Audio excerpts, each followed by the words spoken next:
Welcome to the Resourced Woman podcast, where we are weaving story and wisdom in and around what it is to be connected to self and resourced within.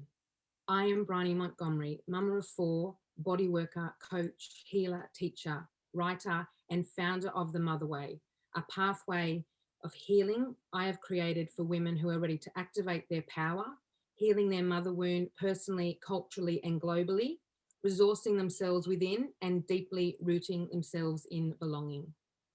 And today I'm here sharing this space with Chameli Ardagh, a yogini and women's wisdom keeper. Through her love of ancient wisdom teachings and decades of practice in yogini circles all over the world, she has crystallized maps of spiritual awakening and leadership that are accessible, practical, and relevant for women today. Rooted in earth-honouring, devotional women's spirituality and goddess-centred tantric yoga, she is especially appreciated for her love of mythology and storytelling as a key to spiritual awakening and embodiment. She has also created a women's wisdom school, an online community of women who are practicing feminine embodiment, spiritual practices, studying mythology, and implementing this into their everyday. Welcome, Chameli.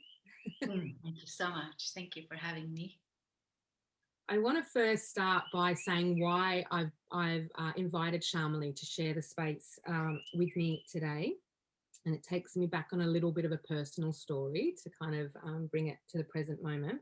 So back in 2009, after I'd had my first daughter, Isla, I had a vision where I saw women as the centre of the earth. And it was not something that I have been raised in, but it was just a vision that came to me through the birthing of my daughter. And this is when I came across Chameli and Awakening Women's work, and particularly embody feminine practice, which I'd never heard of before. And I became curious about, because I had been so focused on spiritual practice in the mind, and I'd had not a great, it didn't hold a lot of rootedness for me. And I'm much more rooted in my body, in my own practice, in my own day to day. And it didn't feel like it was a tangible way in order for me to practice spirituality.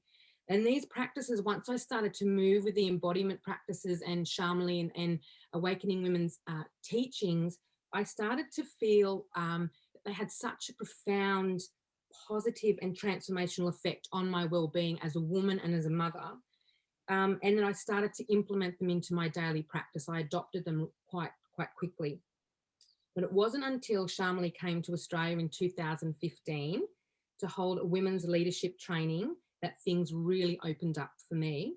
I experienced for the first time what it was to be held in a women's circle, and what it also was to have the opportunity to lead in that kind of, in those kind of practices and that kind of foundation.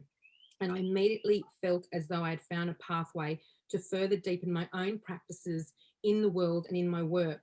But it was particularly Chameli's ability to weave story mythology that had such a relevance in our modern times, where it all started to make sense for me. And like a giddy schoolgirl, I fell absolutely in love with Chameli's grace and presence and radiance. But the biggest growth for me in that retreat, in that training, was that through seeing Chameli lead in that way, I was able to take that away with me and then start to see that actually that grace and radiance was actually, and presence was actually being mirrored back to me as well. And that was the greatest gift that I took from the training in 2015. And it's really impacted my, from that point, my ability in my life and who I want to be as a woman and as a mother. And then since then, my longing to know story holds space in this reverent way, and bring more spiritual and daily practice into my body has only increased. And working with Chameli through the Shakti Dharma journey was integral to me birthing the Mother Way and honouring my own unique thread in the world. And I'm really excited to have you here, Chameli. I've already introduced you, but it's such an honour I regard you as one of the most inspirational and impactful teachers in my own journey, and probably for the rest of my life, and the work of awakening women. So to have you here with me sharing this space is just an incredible gift. So thank you. Wow. Thank you for that. It's very powerful to hear, where the seeds are landing and how they are blossoming. And yeah, I think it's the greatest compliment and feedback you can give is to share how you are blossoming into your leadership from the impact of these teachings. Yeah, it means a lot to hear. I've seen the impact over and over again, in online, in person, for me and for other women, that and leadership, that you give to the world, and the work of the Awakening Women team, because they're an incredible group of women as well. Under the guidance and practices and presence has been so transformational for so many women. And I would even liken it to, at times, a modern revolution in feminine spiritual practice, but I would probably say in spiritual practice, period. And I'd love you to talk about awakening women, the unique and powerful practices and wisdoms you bring to the world, and where they actually come from. Well, I was not born with an intrinsic love or trust for the feminine or womanhood. I didn't even have those words, I think, when I was growing up. I grew up in Norway. But I did grow up in a culture where women's liberation movements have come very far. Norway is one of the countries where women's rights have blossomed more than any place. And one could think that the freedom and the power influence that women in Norway have would result in ecstatic, happy women. But when I grew up in seeing women exhausted around me. I saw a relationship didn't work. And I was a sensitive child, I was a sensitive youth, so that I was deeply impacted by suffering. And I internalized that. I felt a lot of suffering.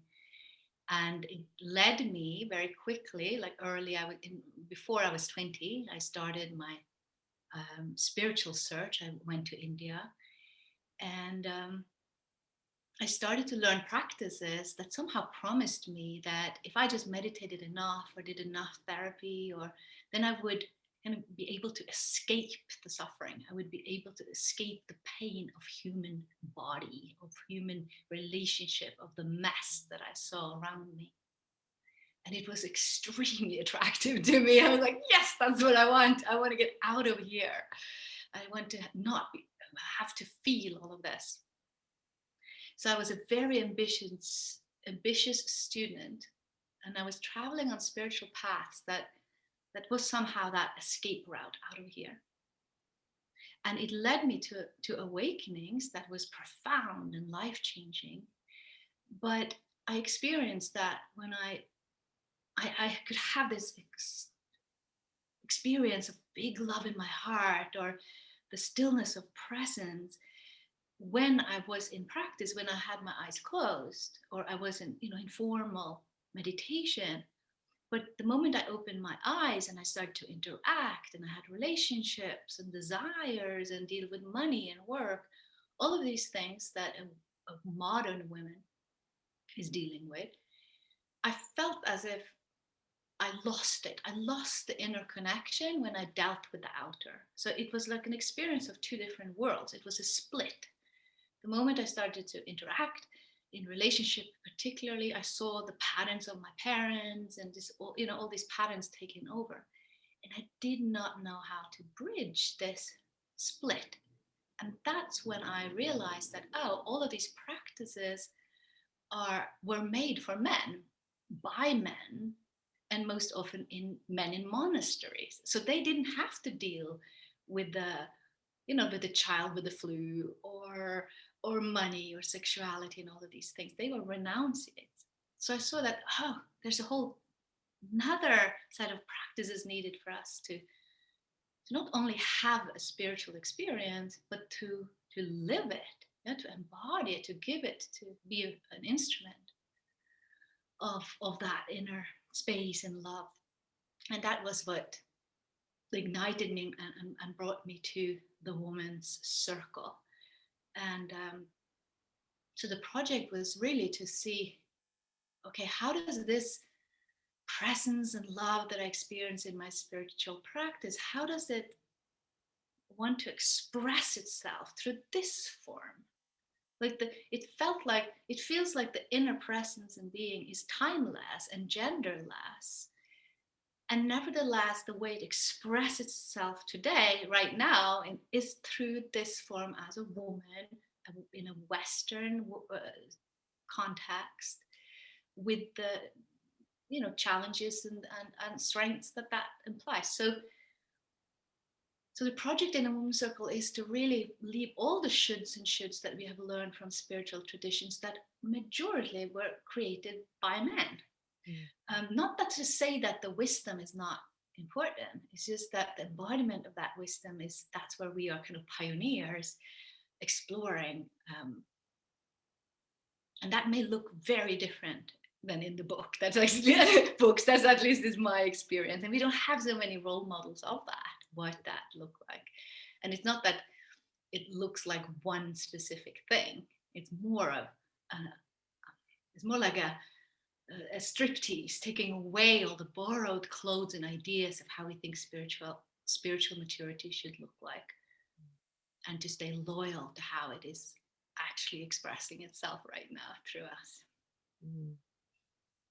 Yeah, I think that's what attracted me to your work and the way, because it is the messiness. I know you've talked about that before, the messiness of life. Life is messy, and it's about meeting that mess or leaning into that mess, and almost dancing with the mess and finding yourself in the midst of that again and again and again.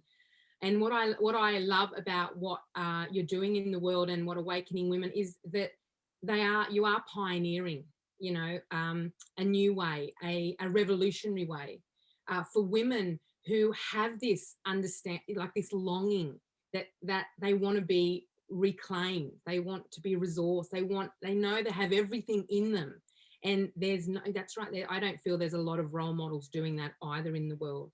But how did you find the teachings? I mean, it's one thing to have this longing, but it's a totally different pathway to step in and actually search for what this longing is, and to quench that longing. So how did you come across the yogini practices and the old texts? And well, as I said, I studied in India for many years, and I have a teacher in India. And although the form of those practices are not the same form that we explore in the women's circle, the essence is the same. Is the direction that we are going with our practices is the awakening of consciousness. Is that awakening to a self that is bigger and more connected than that kind of separate little me that we usually take ourselves to be. And a lot of the practices appears in the circle. It is, in the Buddhism, they have this term, I think it's called therma, where they store teachings and scriptures like in the wind or in the leaves of the trees, like for a time where it is ripe, where somebody can translate it. And in my experience, this can sound very mystical, but it is my experience, is that there's almost like in the archetype of the woman's circle, there are imprinted, there are practices, there are pathways for those of us who are, willing to practice and fine-tune the instrument. We can pick up that music, we can pick up those patterns.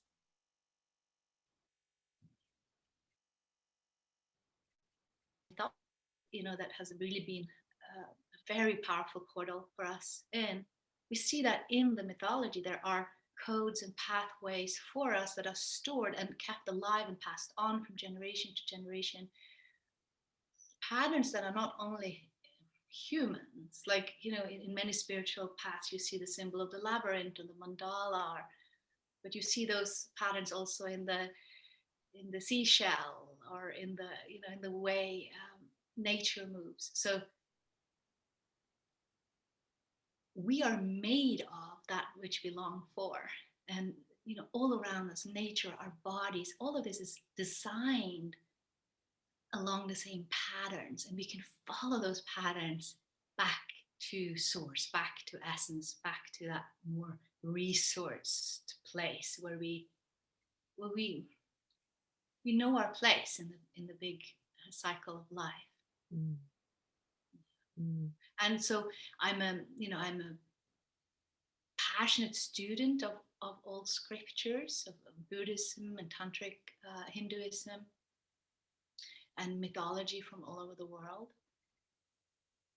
And I've just learned to read with transparent eyes. Like even the Bible, if you read it, remembering who wrote it down and that person's limitations of understanding, if you can begin to, almost like an archaeologist, you can begin to dig up those original codes that are embedded in all of these stories that we keep telling in different forms all over the world. Mm. Mm. It's beautiful. I love the way that you bring story to life, like that you tell the story, that, you know, that as you said, that you're like an archaeologist, that you can find the, you know, and you can bring it to, you can go in and bring it to life. And, you know, not a lot of storytellers or even people who bring mythology, like goddess mythology has a kind of,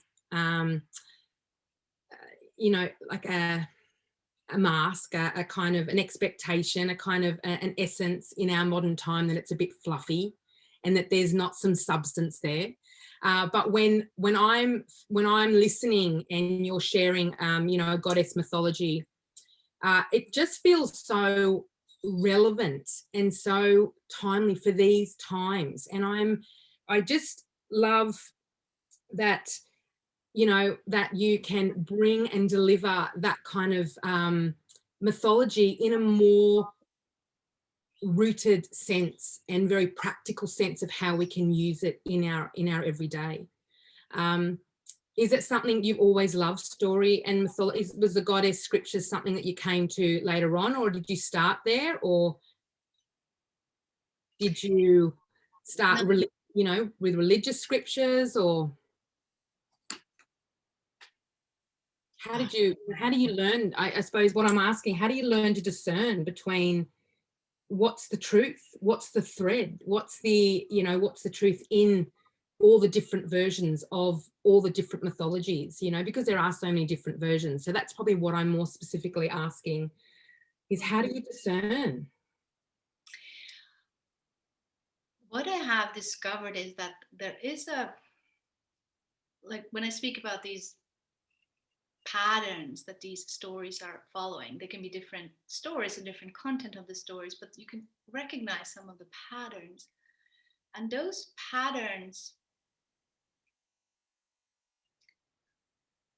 we can find them in our own bodies. So the way that I have discovered is that whenever I tell a story, I can tell stories to people who have no spiritual background or no understanding of it, and nevertheless there is a resonance, there's a cellular memory awakened or a recognition of like, yeah, because these stories are, yeah, they are pointing us to pathways within ourselves. So the way that I started to discover the potency in these stories was just how I recognized that, when the snake in that story is going in that direction, I recognized, that's the same what is happening in my body when I evolve, or when when I go to growth, then I can see the same movement that I see in this myth.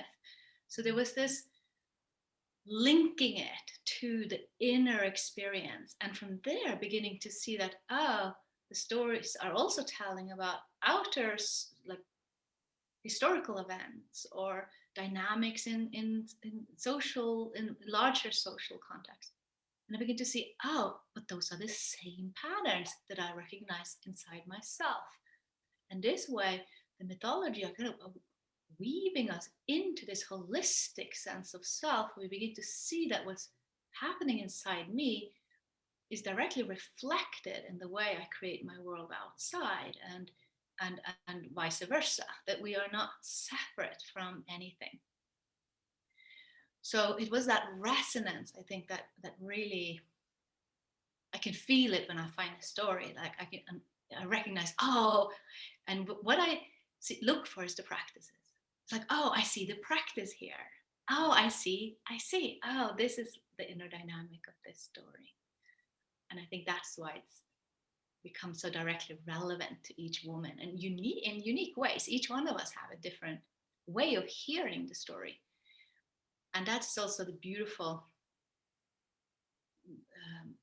kind of gift from the oral traditions that we, in many ways have lost, but that they are still alive, is that the one telling the story is telling the story through the instrument of that person, and the person listening is receiving it through the filters, of her or him.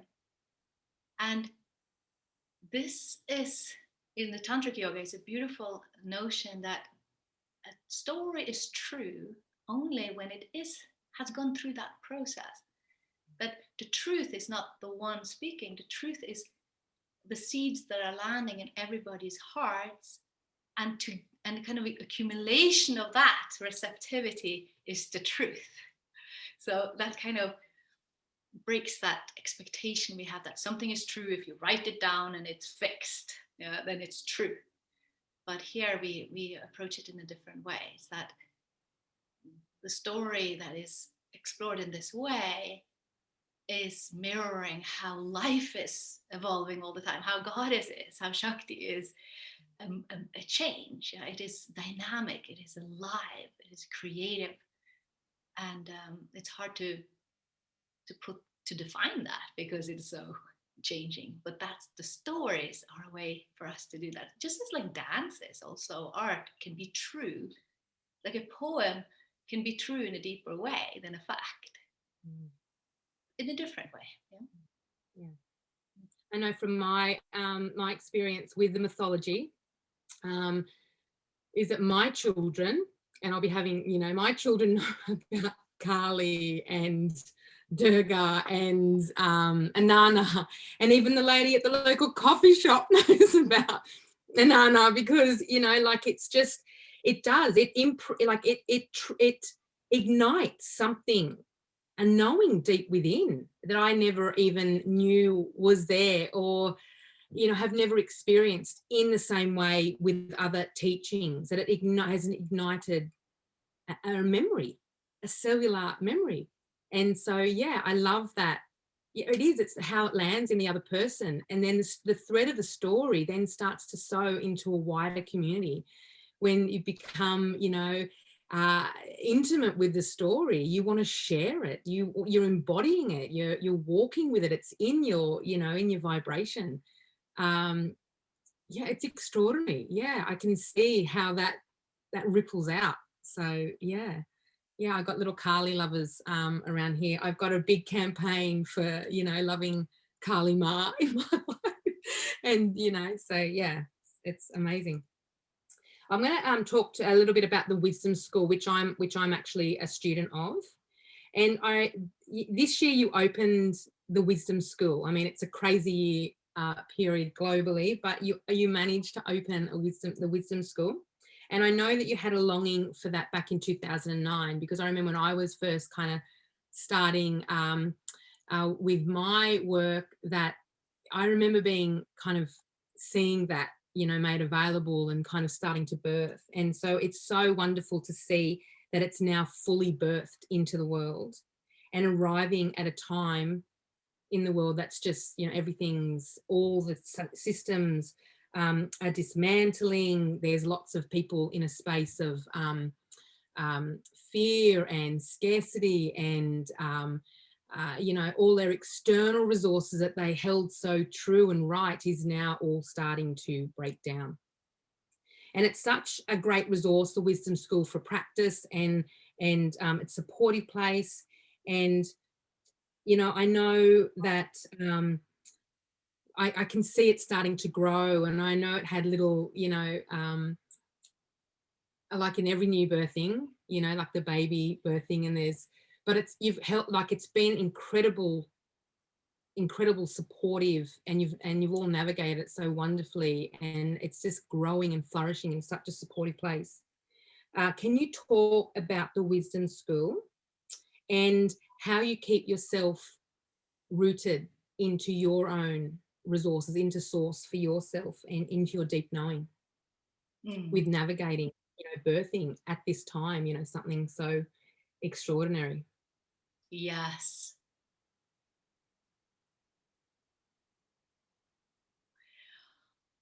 It's been a long birth. Yeah, I've been holding this vision for a long time, and I think part of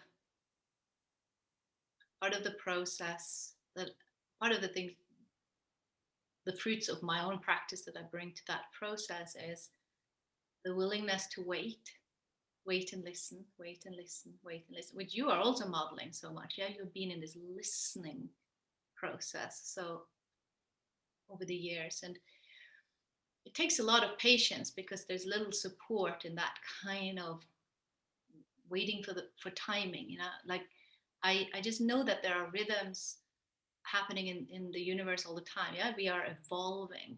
I see this consciousness in the world as an evolving intelligence. So part of my work is to tune into that rhythm that is already happening. And it takes some, you know, it takes that inner sensitivity, which is the result of the practices that we do, where we fine tune that instrument, where we begin to detect these subtler rhythms that is not so easy to see in the kind of rush of modern life.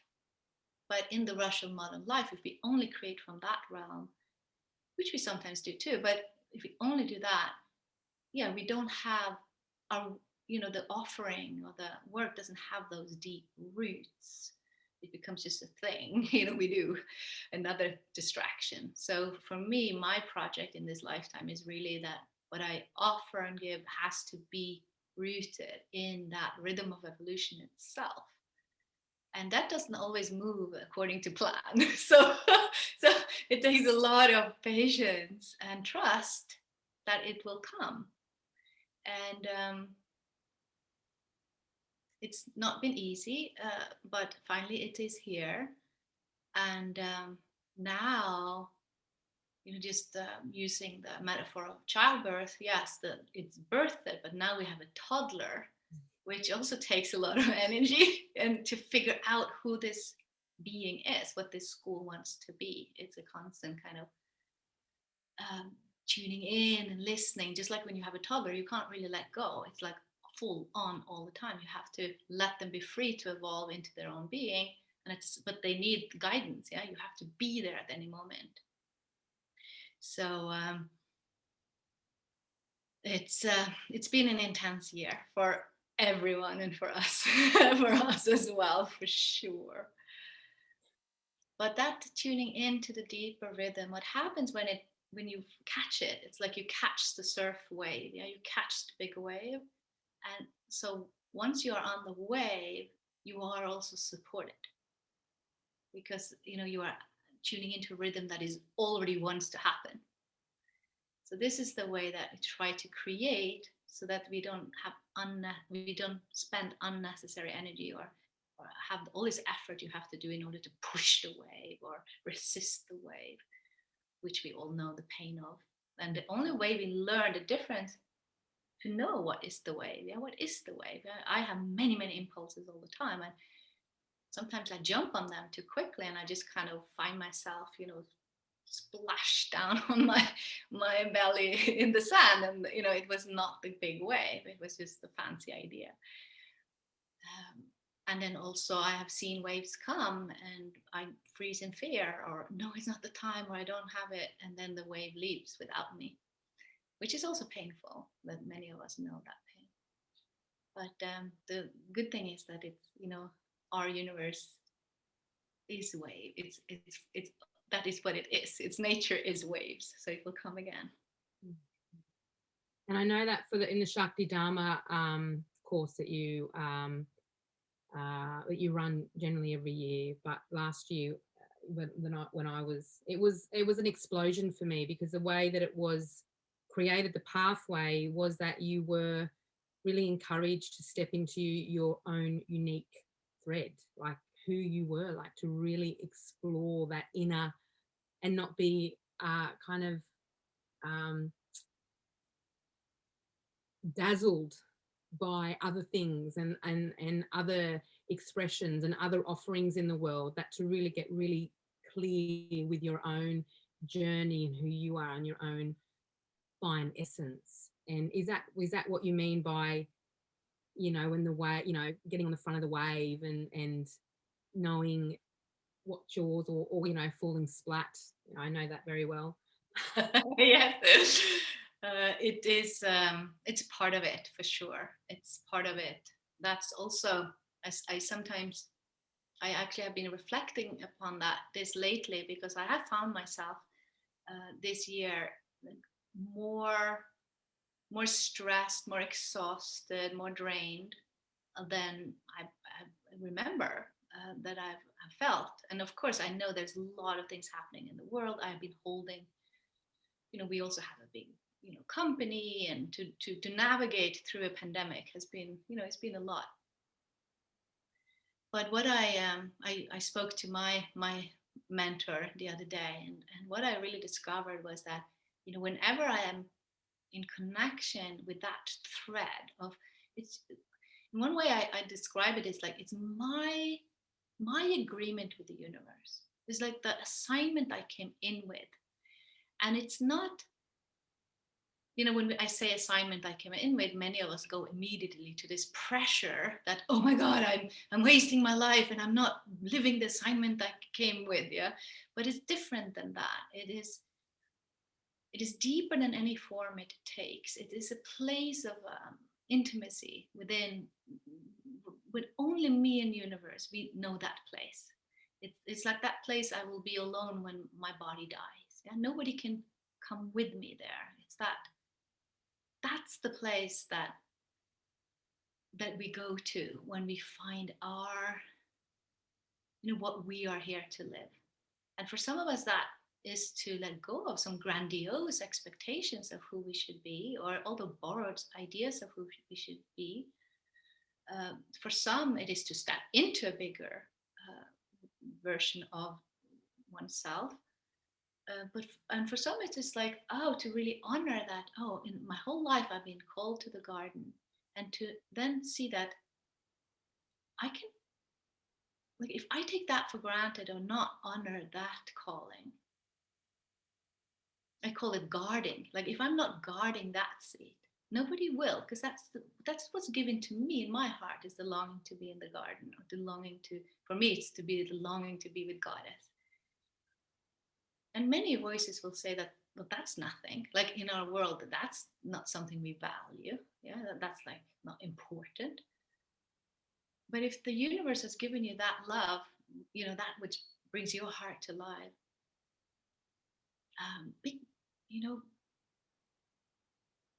you're asked to not take that for granted, to be curious about it, and to think, what if my relationship to this garden is what's going to save the world a few generations down? Yeah, when, like, you think that everybody's out there changing the world, but when we have changed the world, we need someone who knows that intimacy with garden. Yeah, we need the poets. We need everybody. So just to come really, it's like to come really close to what it is. And yeah, that was a long story just to tell me that when I'm in that intimacy, that's where I have infinite energy. That's where my resources. And if I lose that thread, or I'm kind of get busy and out, and I get drained. And this was a situation I found myself in when I was exploring this with my mentor. So it is an ongoing thing. Yeah, one can see that, one can say that, when you look at awakening women or Chameli, like, they have found their form and they have found that. But it's not a fixed thing. What we have found is that rhythm of evolution, which is constant. It's constantly evolving and changing. And so it is, it's like to just kind of, it's a moment to moment intimacy. Yeah. Yeah, when we were practicing in 2015 with you at the retreat, and I want to refer to this also links in with your 2010 TEDx talk, The Fierce Face of the Feminine, which if you haven't seen that TEDx talk, I'd really recommend you to go and have a little Google and watch it, because it's very powerful, and particularly very powerful the way that you not the children, particularly, that's very landed like gut-wrenchingly, yes, finally, someone speaking up about that, but particularly about the angry feminine. And what we did in 2015 in the retreat was that we practiced with Kali and Shiva, and we practiced with anger, and we brought presence to anger to give everyone a very, very small, tiny snippet of what that practice looked like. And it was revolutionary for me at the time, being such an angry, having all this anger and rage inside me since I was little, and being told that there was no place for that.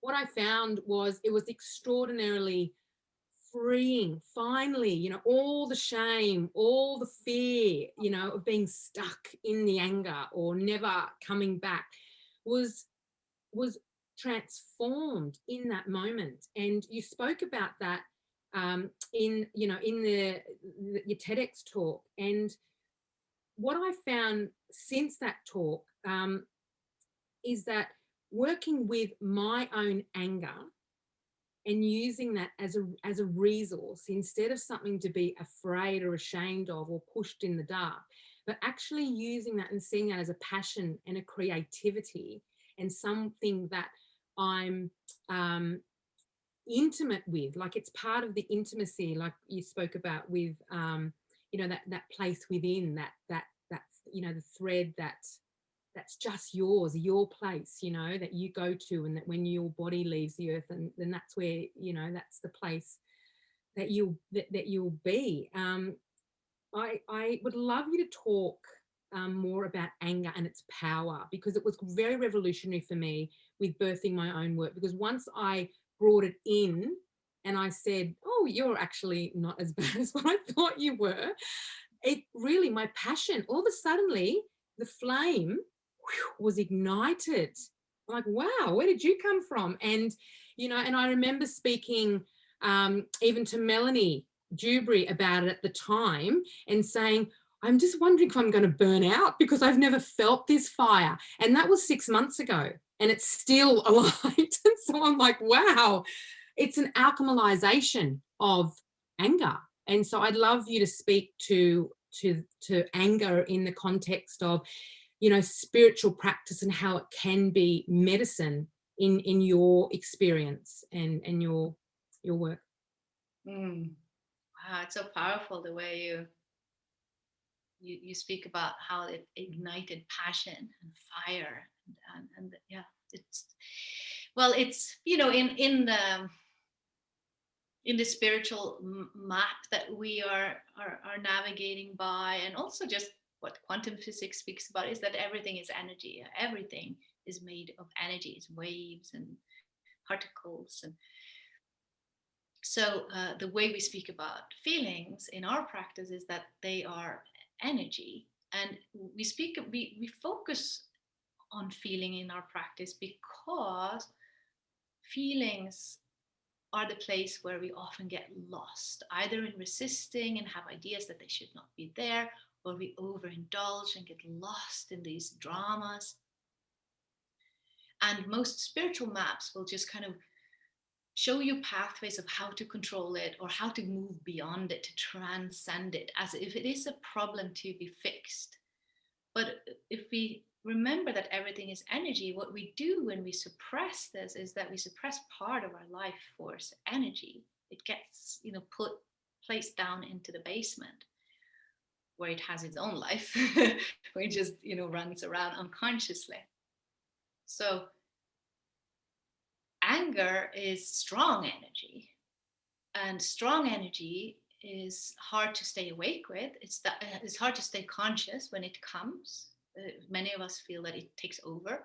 It just blurts out and harms other people, or it harms ourselves. We just swallow it and we direct it inwards. But with some, with a safe context and some tools, we can actually go into the fire, yeah, and begin to harvest that energy. So that energy is equally in the same way that it's easy to fall unconscious. It has the same potency to actually burn through a lot of kind of frozen, dense patterns that keeps us hostage. Many of us have the experience in our lives that, oh, we go into that same pattern. Oh, I'm here again. Why am I doing this again? Yeah, these are like kind of coagulated energy patterns, and anger or sexual energy. All of these has a lot of energy to it. These feelings has a lot of energy that we can then direct to unfreeze patterns. So it is very, very powerful, kind of a homecoming for many women, because we have been told for so long that the anger is a problem to be fixed, and we have experience of anger being harmful. But the experience we have of anger is mostly a resisted anger that takes its own form out of our consciousness. So yes, violence, aggression, all of these are actually expression of anger that is combined with the resistance of it. So there is an unwillingness to actually fully own it. And if we explore anger in its pure form, it's just energy. It's not harmful whatsoever. It's just strong energy. And as like you said, and it actually also my passion. And it's an aliveness that comes when we unfreeze that lid we have on top of it.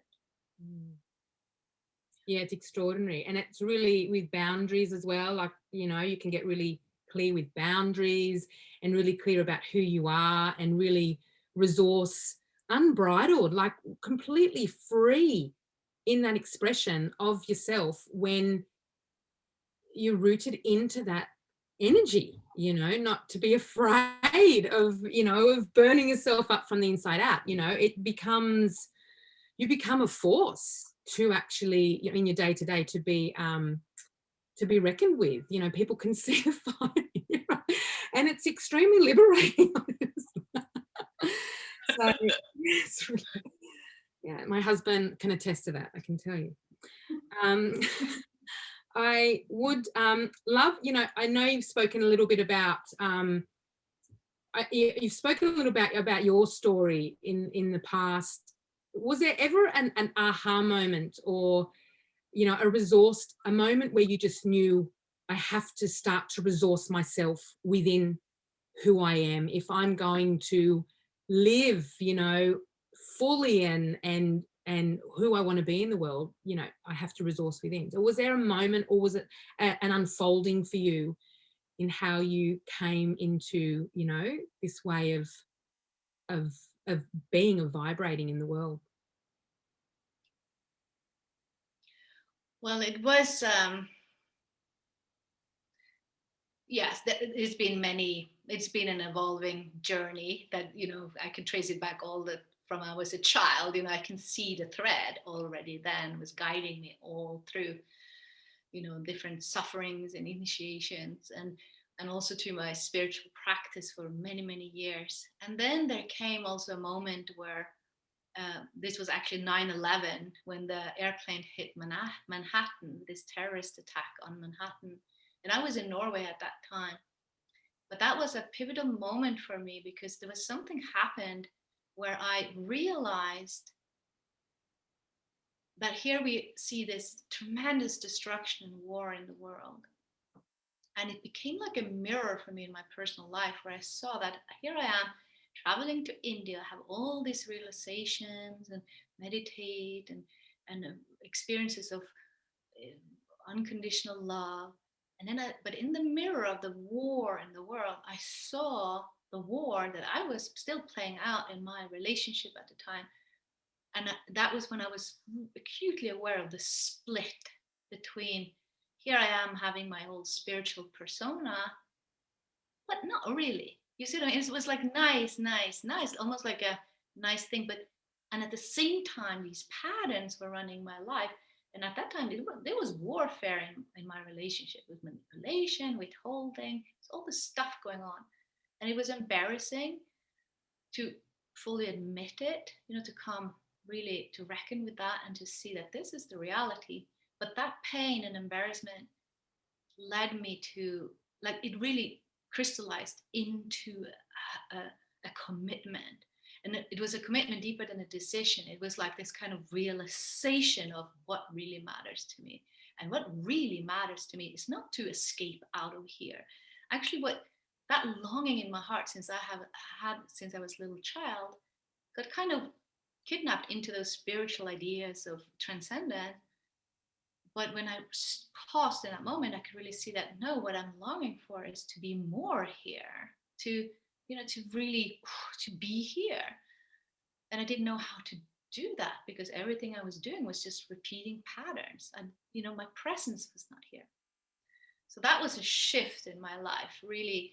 And I remember it was like this commitment, in a sense that it was like such a love affair with that, just that which was beneath all of these patterns, the love in my heart. And I remember I put a ring on my finger and I married it. I said, like, this is what my life is about. I'm going to serve this love in my heart, and I'm going to find a way to embody it, to find a way to bring this big love into the world.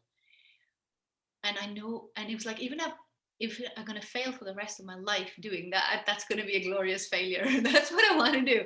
And I didn't know how to do it, especially not in relationship. I didn't have any role models. I even shaved my head and thought I had to be celibate and single for the rest of my life, because I couldn't even imagine how to do relationship. But I knew for sure I wouldn't do relationship the old way anymore. I'm done. I just can't do that anymore. But then I actually met my husband just a few more months later.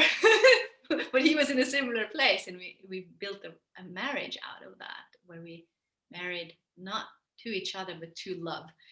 And our union was dedicated to support each one of us to live that which was really important to us. And from there, that fire also brought me to my teacher just also a few months later, and really opened, it was a clarification of what really matters. And because the opening was here, I knew my own being, my own heart. I knew peace and spaciousness of spirit. But there was something happened where that became the very center of my life. It became everything that was that which really mattered to me. And I remember for many months I was just praying, didn't know what to do with it. I was just praying, please use me, I'm here for you, I'm gonna live this, I don't know how. And then out of that, it was almost like the unfolding, the decades, many decades later now, it's almost like every day has just unfolded from that moment. It feels like it shifted everything for me. Yeah, it was a massive time, so clearly, where I was as well. Part of spiritual, living a spiritual pathway is dismantling the idea of spirituality being something other than something like an extra to do thing in your life. Being a woman and a mother, and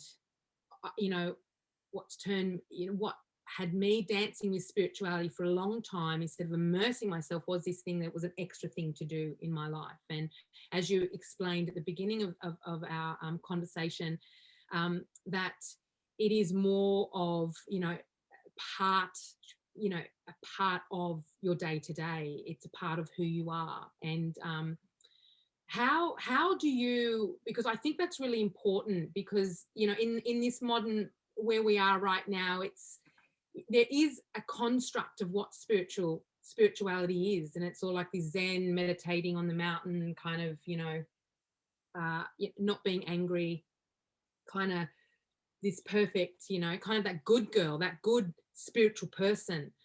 And how do you work, how do you move with your spiritual practice in your everyday? I'd love you to share how it looks like for you, so people listening can kind of get an idea of that spiritual practice is a moving, it's not that idea, that expectation of being something other than who you are. And thank you for naming that, because I think that is like I call it a crime against humanity, or especially against women. This idea that someone else has the monopoly on the divine, and you need a middleman. And it's almost like, that the divine is out there, and that you have to improve enough to one day get it, or something like that. And I, when I see you with your kids and your offerings, like, for me, that is divine. That is just, that's practice, that is spirituality. But I see also so many women comparing themselves, like, oh, I'm just here raising a human being. That's nothing compared to the guy with the beard sitting, being adored by thousands, as if that is, a bigger accomplishment. And I was like, what? If you put that guy in the beard in your kitchen, when it's really rocking, he would be completely out of his element. He wouldn't know what to do.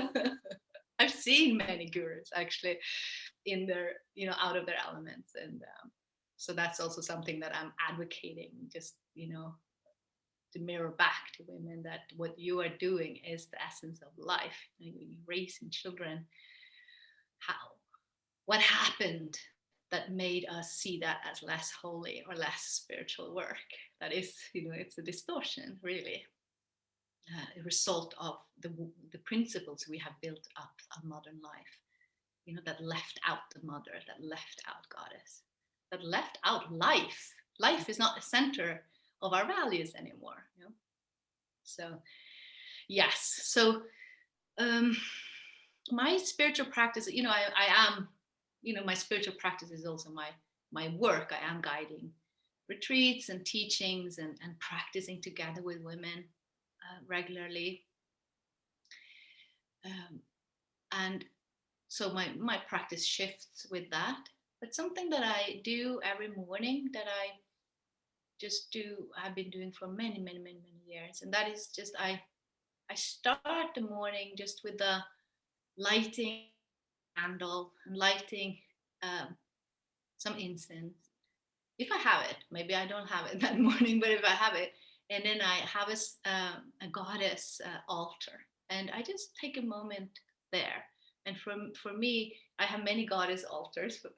I have a love affair with goddess, and the goddess that I greet every morning is the goddess of abundance, Lakshmi. She's a luscious goddess of beauty and abundance. And why I greet her the first is just that for me, she is also a kind of a form, a statue form of the spirit of the land I live on. So, and I have bees over here. So I greet her first, and to align myself with the quality of abundance, which is not a thing, or to have little or a lot of things, or it is to align myself in the frequency of life itself. Life is abundance in its essence. So I start the day with her, and then greet the land. Like, have my vegetable garden, the bees. All of this is Lakshmi. All of this is, it's life. So, and that doesn't, it's, I like to share it, because many think that we don't have time for practice. For example, if you have to rush off to work, or your kids need you. But that is a beautiful thing, and it's something also kids like to do, little rituals like that. And for me, and then I also have some commitment, like I have some of my initiations have given, I have agreed to chant some mantras that I do. The Gayatri mantra is a prayer for the world. that I also chant. But yeah, so that is like just a simple little way to start the day that I do. Practices, I walk in nature every day. Practices that really brings me quickly into connection is dance for me, and that I really miss the dance. This year I haven't been dancing much. I just realized that the other day that because I used to dance in community and now I don't. And but that is not not a reason. I can easily dance more in my life. And we have some dance in the wisdom school, luckily.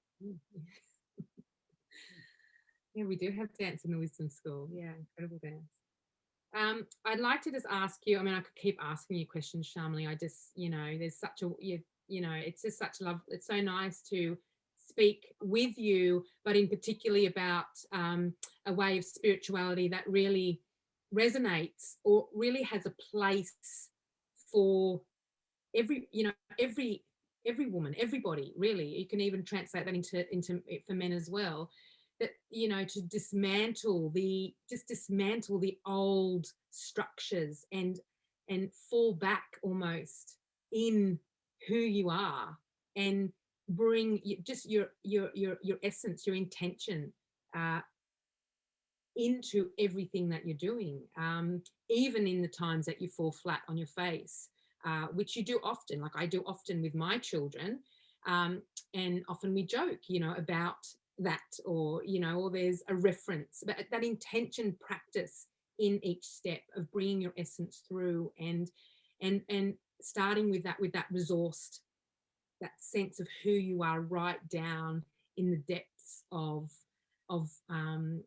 the womb space of where you've come from, and bringing that through in your everyday. I would love to talk. I'd just love to ask you a question, because after you visited Australia many years ago, I'd love to know what was the thread that stayed with you, since your visit to Australia back in 2015.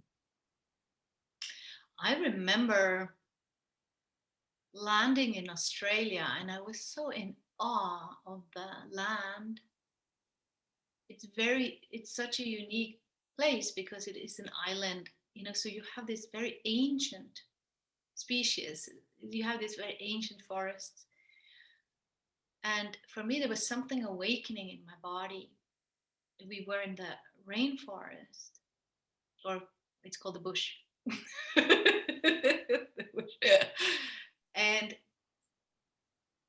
it was my first time that I've been in any kind of rainforest.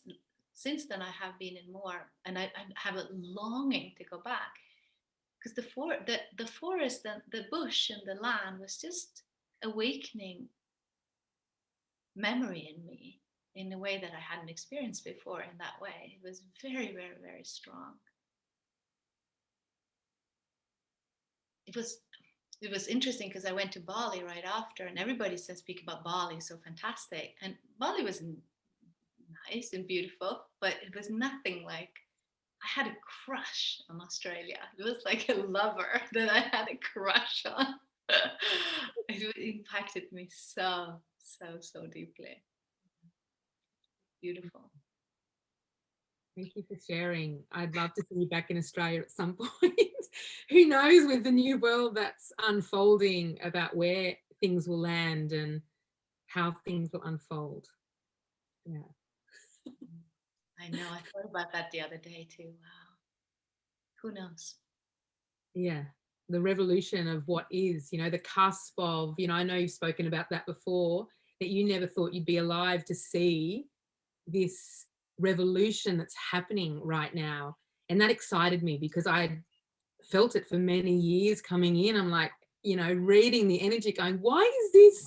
It felt like a building to something, but I couldn't quite know what that was. And so when you spoke about, you never thought you'd be alive to see the revolution of the matriarch, of the goddess, start to rise. And it's incredible times to be alive. Yes. Yeah. It really is. And it is, when I speak about this kind of wave of evolution that I'm tuning into, and I'm, bringing work or create offerings, that wave, what I witness is that, because I'm traveling and meet a lot of women and connected to other women's network, it seems like that wave is kind of pressing itself through each one of us. Millions and millions of women are feeling this kind of, whoa, it's rising, something is rising within them. And I sometimes get emails from women in Bangladesh or in Syria or in places when they now with the internet they can connect with the circle, with the global circle, and they express that they are hearing it too, they are feeling it, and some of them have no one in their surrounding that can affirm it and say, yeah, and I remember when I grew up, nobody was affirming that for me either. And so if we, each one of us, just tune into that, which brings us to these conversations, there is something bringing us here. And if we turn our attention to that, we all of a sudden see that, oh, it's not all up to me. I don't have to do it right or perfect. All I have to do is tune in and listen and be willing to collaborate with the evolution that is happening already, to partake in something. So that's why we use a lot of our practices, has so much to do with receptivity and softening and waiting, and then we begin to detect that, we begin to feel that, oh, there are resources here flowing through me, like they are flowing through the tree in the garden, like they are flowing through the moon, like it's that same life force energy that is available to us. And and for us is to listen and see what it wants because it is happening. It hasn't happened in this way before, that the feminine is awakened, like that kind of longing for the divine feminine is awakened in millions and millions and millions of women, in all kinds of contexts.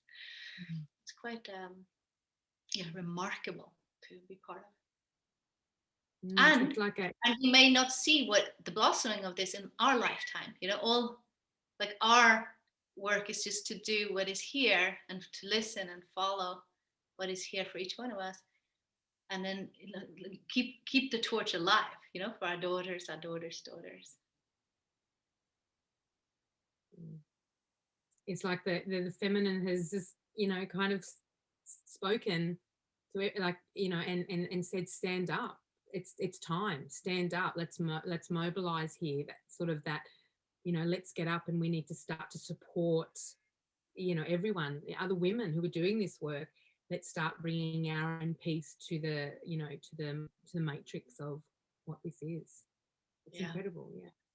And this again we find in so many of the goddess myths. This we see that the goddess, she's coming into the world at times where the people have forgotten the sacred, where people have forgotten the feminine, where people are not honoring life and the womb and mother in the center, and that the kind of helplessness and despair that many of us also feel facing what we are doing to earth and the way we live, and that in itself is the calling for goddess, and it's the answer from goddess. The way I see it is that goddess is returning, but she's not returning as one, she's returning as that calling that each one of us are feeling in our hearts. Yeah, beautiful. That's been, a consolation, if you can have a consolation in such a big year, that thread, connecting back with that thread. Almost like that we were born for pandemic times, that we were born for this moment in evolution. So many women and men waking up and, and going, what's going on in the world? What have I been feeding? So, yeah. And it's important also to see that in that context of feeling the urgency of these times and seeing that, oh, I was born for this moment, is also to have a lot of compassion and forgiveness of if you have felt numb or frozen or unable, not able to move or engage, and you may have thoughts that, oh my god, I'm missing the moment, or am I showing up in the way that I'm supposed to? At least I have had thoughts like that many times this year. And I'm seeing that again is that pressure we put on ourselves is part of the old paradigm that is dying. Is to really recognize that a lot of that should and pressure is part of a man-made ideology of who we are as human, and to see that we are soft breathing bodies, part of a big body. We are interconnected with everything else. So if you have felt numb or tired or lost or confused, these are all symptoms with what's going on in the bigger body also. So that's also part of our practice, to forgive ourselves and dust our knees off and move on. Pick ourselves up, yeah. I'd love to, if you can just speak to how people can access your work and the Awakening Women's work. Yes, just go to awakeningwomen.com. We are also on awakeningwomen.plural.com, and we are also on Facebook and Instagram. Instagram, I think, is the most alive place that we post often. Yes, and so if you're connected with us with awakeningwomen.com, you can sign up for the newsletter. Then you will know of the activities that we have and how you can be part. And it's such a great, I'm going to speak, such a great resource of that, the newsletters and the practices, and the community is so generous, and Chameli and the team is so generous in sharing, and and it's such a valuable resource for me and my weekly pathway. So yeah. And are you and you've just opened up the Wisdom School, I know, for new women coming through. Have you got a plan for when you're going to open for the next intake? Yes, I think that will happen later in the spring sometime. Okay. Yes. Yeah. Wonderful. Thank you so much, Chameli, for being here and sharing this space with me today. It's been such an honor to talk to you and to listen, and so many keys, so much, I'll be taking from this call that I'll be metabolizing over the next, little while. But it's always such a pleasure to hear you speak and listen to stories. Thank you so much for inviting me. Let's do it again. So thanks for listening to the Resource Woman podcast series. You can subscribe at brionymontgomery.com to receive episodes and series updates straight into your inbox, and I will catch you next time on the Resource Woman podcast.